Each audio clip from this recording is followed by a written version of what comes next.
I drilled off the top of the retaining pins and removed the housing.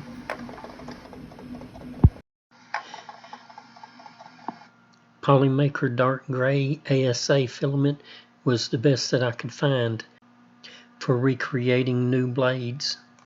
The one on the bottom was one I printed standing up.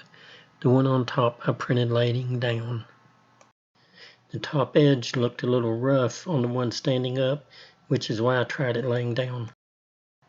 However, the one standing up had much better sides.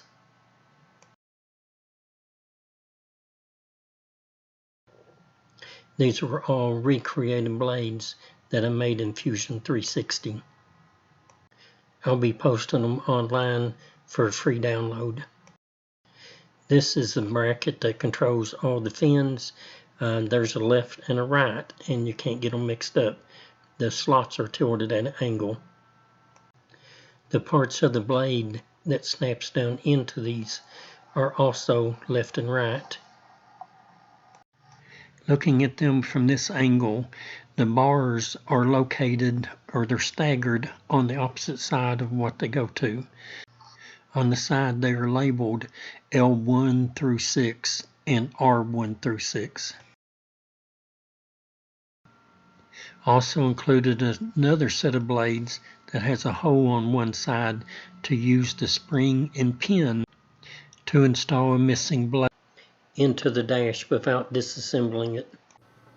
Here I'm checking fit and finish. Here I'm testing all of the reproduced blades together, because if they will work with one another, then any one individual blade will work in a group of OEM blades.